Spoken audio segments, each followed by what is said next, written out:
جب ان کی عمر 10 سال کی تھی، یہ کہتے ہیں میں شراب کے قہوہ خانے جو ہوتے تھے جہاں بیٹھ کر لوگ شراب پیتے تھے، میں شراب سپلائی کرتا تھا پیالے بھر بھر کر کے. ابھی شراب حرام نہیں ہوئی تھی، بڑے بڑے لوگ آتے تھے شراب پیتے تھے.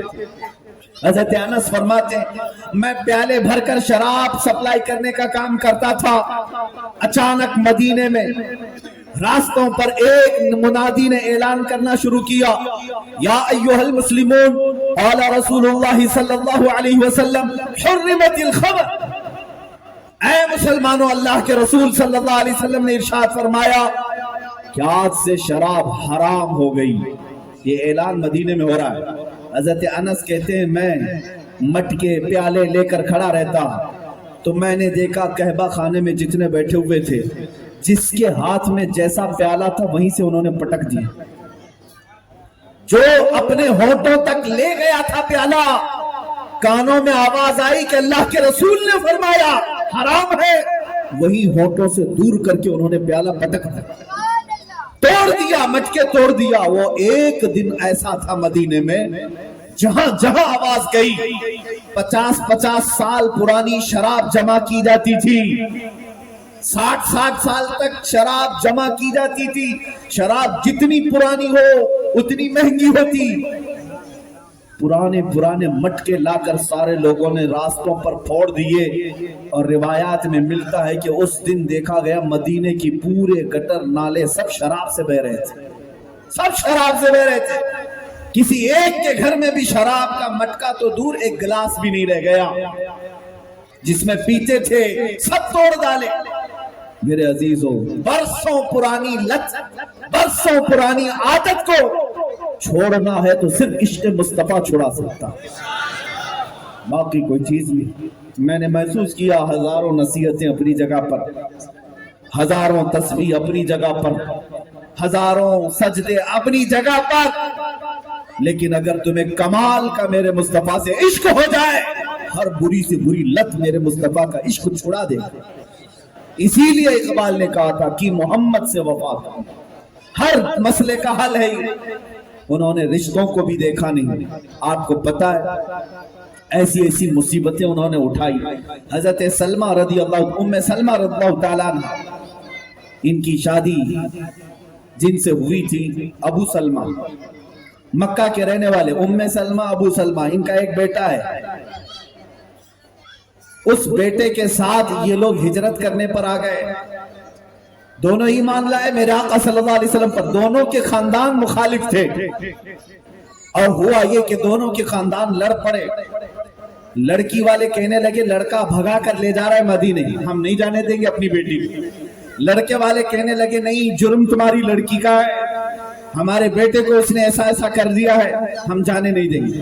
دونوں خاندان لڑے، یہاں تک کہ دونوں کو الگ کر دیا، حضرت ام سلمہ کو بھی ابو سلمہ کو. بات آئی بچے کی. دونوں کا ایک بچہ ہے، بچہ کون لے گا؟ ماں کی طرف سے بھی لوگ لڑ رہے ہیں، باپ کی طرف سے بھی لوگ لڑ رہے ہیں. دونوں خاندان لڑنے لگے. بچے کو دونوں نے کھینچا، بچے کے دونوں ہاتھ کھینچ کر نکال دیا. 1 سال کا بچہ، دو خاندانوں کے درمیان دونوں ہاتھ کھینچ کر نکال دیے گئے حضرت ام سلمہ کے سامنے، ماں کے سامنے. اور جب کسی ماں کے سامنے 1 سال کے بچے کے دونوں ہاتھ کھینچ جائیں اور پھر چند ثانیے کے بعد بچہ تڑپتا تڑپتا اپنی ماں کے سامنے انتقال کر گیا، حضرت ام سلمہ اپنے عقلوتے 1 سال کے بچے کی موت دیکھتی دھوپ میں آ کر بیٹھ گئی. مجھے اب کسی چھت کی ضرورت نہیں، کچھ نہیں. لوگوں کو رحم آیا، دونوں خاندانوں کو. اب آ کر کے ام سلمہ سے پوچھا گیا بچہ بھی تیرا مر گیا، خاندان بھی ختم ہو گیا، کیا چاہتی ہے؟ ام سلمہ کہتی ہیں بس میں چاہتی ہوں مدینے میں مصطفیٰ کے پاس چلی جاؤں. ایک بار رسول کریم صلی اللہ علیہ وسلم کے دربار میں چلی جاؤں. وہ سب لٹنے کے بعد بھی میرے آقا سے عشق میں کوئی کمی نہیں کرتے تھے. یہ بہت ساری مثالیں میرے عزیزوں، بہت ساری مثالیں. حضرت صہیب ایک جوان صحابی، ان کے ماں باپ بڑے مالدار تھے. یہ اتنی تیز خوشبو لگاتے تھے کہ گلیوں میں سے گزر جائیں تو سب کو پتا چلتا صہیب جا رہے ہیں. اور